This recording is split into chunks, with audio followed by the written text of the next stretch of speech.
আজিৰ আমাৰ ভিডিঅ'টোৰ প্ৰথম কুৱেশ্যনটো হ'ব অসমৰ প্ৰথম হাই স্কুল কোনখন? অসমৰ প্ৰথম উচ্চ মাধ্যমিক বিদ্যালয় কোনখন বুলি সুধিছে আৰু ইয়াৰ ৰাইট এনসাৰটো হৈ যাব option number D cotton collegiate school. Cotton collegiate স্কুলখন হ'ল অসমৰ প্ৰথমখন উচ্চ মাধ্যমিক বিদ্যালয়। নেক্সট কুৱেশ্যন অসমৰ প্ৰথম ৰাজ্যপাল কোন আছিল?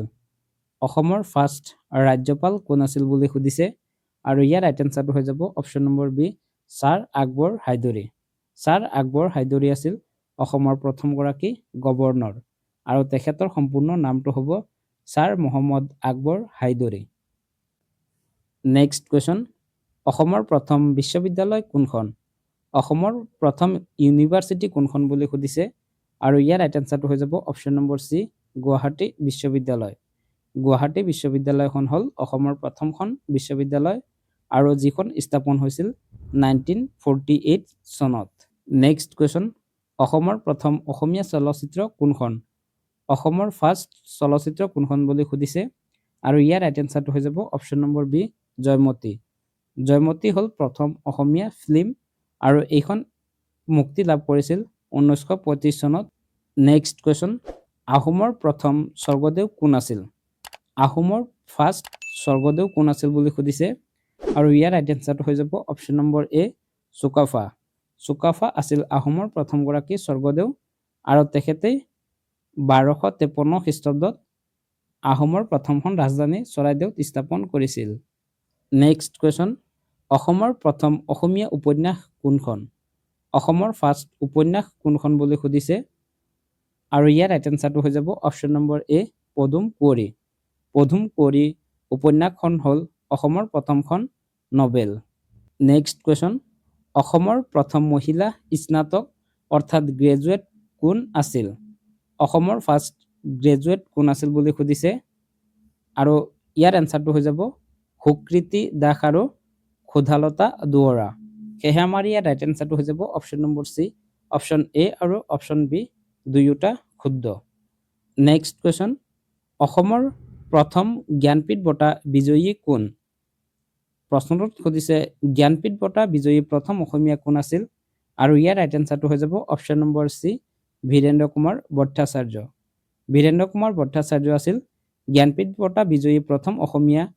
তেখেতে 1979 চনত মৃত্যুঞ্জয় উপন্যাসখনৰ বাবে এই সন্মান লাভ কৰে।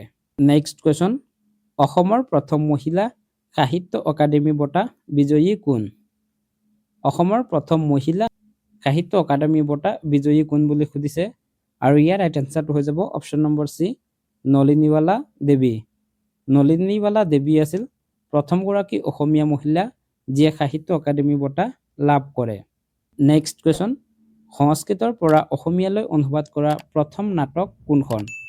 সংস্কৃতৰ পৰা অসমীয়ালৈ অনুবাদ কৰা প্ৰথম ড্ৰামা কোনখন বুলি সুধিছে আৰু ইয়াৰ ৰাইট এনসাৰটো হৈ যাব option number C Shakuntala. Shakuntala নাটকখন হ'ল প্ৰথম অসমীয়া নাটক যিখন সংস্কৃতৰ পৰা অসমীয়ালৈ অনুবাদ কৰা হৈছিল। নেক্সট কুৱেশ্যন অসমৰ প্ৰথম চাহ বাগিচা ক'ত স্থাপন হৈছিল? অসমৰ প্ৰথমখন চাহ বাগিচা ক'ত স্থাপন কৰা হৈছিল বুলি সুধিছে আৰু ইয়াৰ ৰাইট এনসাৰটো হৈ যাব অপশ্যন নম্বৰ চি চাবুৱা। চাবুৱাত অসমৰ প্ৰথমখন চাহ বাগিচা আছে আৰু অসমৰ প্ৰথম চাহ খেতিয়ক যদি কোন সোধে তেতিয়াহ'লে হ'ব মণিৰাম দেৱান। মণিৰাম দেৱান আছিল অসমৰ প্ৰথমগৰাকী চাহ খেতিয়ক। নেক্সট কুৱেশ্যন অসমীয়া ভাষাৰ প্ৰথম ছপা পুথিখনৰ নাম কি? অসমীয়া ভাষাৰ প্ৰথম প্ৰিণ্ট হোৱা পুথি কোনখন বুলি সুধিছে আৰু ইয়াৰ ৰাইট এনসাৰটো হৈ যাব অপশ্যন নম্বৰ এ ধৰ্ম পুস্তক। ধৰ্ম পুস্তক পুথিখন অসমৰ প্ৰথমখন ছপা পুথি। নেক্সট কুৱেশ্যন অসমৰ প্ৰথম মহিলা বিধায়ক কোন আছিল? অসমৰ প্ৰথমগৰাকী মহিলা MLA কোন আছিল বুলি সুধিছে আৰু ইয়াৰ ৰাইট এনসাৰটো হৈ যাব অপশ্যন নম্বৰ ডি ৰেণুকা দেৱী বৰুৱা। ৰেণুকা দেৱী বৰুৱা আছিল অসমৰ প্ৰথমগৰাকী মহিলা বিধায়ক। নেক্সট কুৱেশ্যন অসমৰ প্ৰথম অৰ্জুন বঁটা বিজয়ী খেলুৱৈগৰাকী কোন? অসমৰ পৰা কোনজন খেলুৱৈয়ে প্ৰথমবাৰ অৰ্জুন বঁটা লাভ কৰিবলৈ সক্ষম হৈছিল আৰু ইয়াৰ ৰাইট এনসাৰটো হৈ যাব অপশ্যন নম্বৰ এ ভোগেশ্বৰ বৰুৱা। ভোগেশ্বৰ বৰুৱা আছিল অসমৰ পৰা অৰ্জুন বঁটা বিজয়ী প্ৰথমগৰাকী খেলুৱৈ। নেক্সট কুৱেশ্যন, অসমৰ প্ৰথম বিমানবন্দৰ কোনখন? অসমৰ ফাৰ্ষ্ট এয়াৰপৰ্ট কোনখন বুলি সুধিছে আৰু ইয়াৰ ৰাইট এনচাৰটো হৈ যাব অপশ্যন নম্বৰ বি, গুৱাহাটী অৰ্থাৎ বৰঝাৰ। গুৱাহাটীত থকা বৰঝাৰ বিমানবন্দৰখন আছিল অসমৰ প্ৰথমখন বিমানবন্দৰ।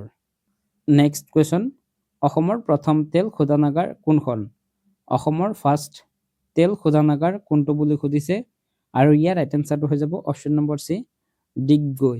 ডিগবৈ হ'ল অসমৰ প্ৰথমটো তেল শোধনাগাৰ আৰু এইটো স্থাপন হৈছিল 1901 চনত। নেক্সট কুৱেশ্যন, অসমৰ প্ৰথম মহিলা চিকিৎসকগৰাকীৰ নাম কি?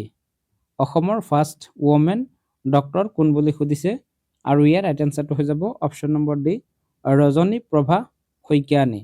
ৰজনী প্ৰভা শইকীয়ানী হ'ল অসমৰ প্ৰথমগৰাকী মহিলা চিকিৎসক। নেক্সট কুৱেশ্যন, অসমৰ পৰা ICS পৰীক্ষাত উত্তীৰ্ণ হোৱা প্ৰথমজন ব্যক্তি কোন আছিল?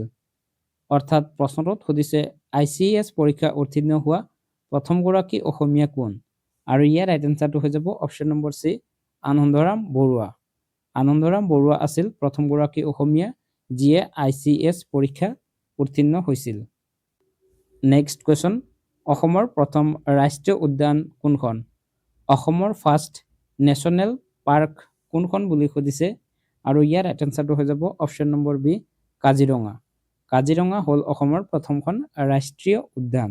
নেক্সট কুৱেশ্যন, অসমৰ প্ৰথম আলোচনী কোনখন? অসমৰ ফাৰ্ষ্ট আলোচনী কোনখন বুলি সুধিছে আৰু ইয়াৰ ৰাইট এনচাৰটো হৈ যাব অপশ্যন নম্বৰ এ, অৰুণোদয়। অৰুণোদয় হ'ল অসমৰ প্ৰথমখন আলোচনী যিখন 1846 চনত প্ৰথমবাৰ প্ৰকাশ পাইছিল। নেক্সট কুৱেশ্যন, অসমৰ প্ৰথম মুখ্যমন্ত্ৰী কোন আছিল? স্বাধীন অসমৰ প্ৰথমগৰাকী মুখ্যমন্ত্ৰী কোন আছিল বুলি সুধিছে আৰু ইয়াৰ ৰাইট এনচাৰটো হৈ যাব option number B, Gopinath Bardoloi. Gopinath Bardoloi আছিল স্বাধীন অসমৰ প্ৰথমগৰাকী CM অৰ্থাৎ মুখ্যমন্ত্ৰী। নেক্সট কুৱেশ্যন, অসম সাহিত্য সভাৰ প্ৰথম সভাপতি কোন আছিল?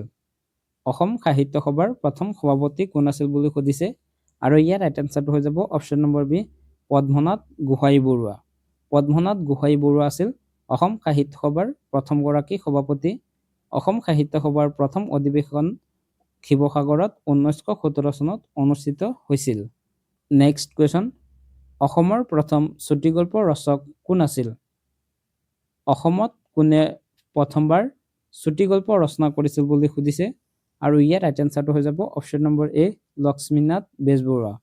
লক্ষ্মীনাথ বেজবৰুৱা প্ৰথম অসমীয়া চুটিগল্প ৰচনা কৰিছিল, সেয়েহে তেখেতক অসমীয়া সাহিত্যত চুটিগল্পৰ জনক বুলি জনা যায়।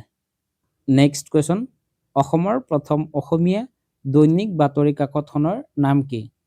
অসমৰ কোনখন বাতৰি কাকত প্ৰতিদিনে প্ৰকাশ পাইছিল বুলি সুধিছে আৰু ইয়াৰ ৰাইট এনচাৰটো হৈ যাব অপশ্যন নম্বৰ ডি, দৈনিক বাতৰি। দৈনিক বাতৰি আছিল অসমৰ প্ৰথমখন দৈনিক বাতৰি কাকত। নেক্সট কুৱেশ্যন, অসমৰ প্ৰথম চনেট কবি কোন আছিল? অসমৰ ফাৰ্ষ্ট চনেট কবি কোন আছিল বুলি সুধিছে আৰু ইয়াৰ ৰাইট এনচাৰটো হৈ যাব অপশ্যন নম্বৰ এ, হেমচন্দ্ৰ গোস্বামী। হেমচন্দ্ৰ গোস্বামী আছিল অসমৰ প্ৰথমগৰাকী চনেট কবি। অসমৰ প্ৰথম চনেট কবিতাটো যদি সোধে তেতিয়াহ'লে হ'ব প্ৰিয়তমাৰ চিঠি। প্ৰিয়তমাৰ চিঠি এই কবিতাটো আছিল প্ৰথমটো অসমীয়া চনেট কবিতা। এতিয়ালৈকে আমি আমাৰ এই ভিডিঅ'টোত আলোচনা কৰিবলগীয়া 20 আছাম জিকেৰ ইম্পৰ্টেণ্ট কুৱেশ্যন এণ্ড এনচাৰ আলোচনা কৰিলোঁ। এই কুৱেশ্যনখিনিত যদি কিবা ভুল হয় তেতিয়াহ'লে সেই ভুলটো আপোনালোকে কমেণ্টত আঙুলিয়াই দিব বুলি আশা ৰাখিছোঁ।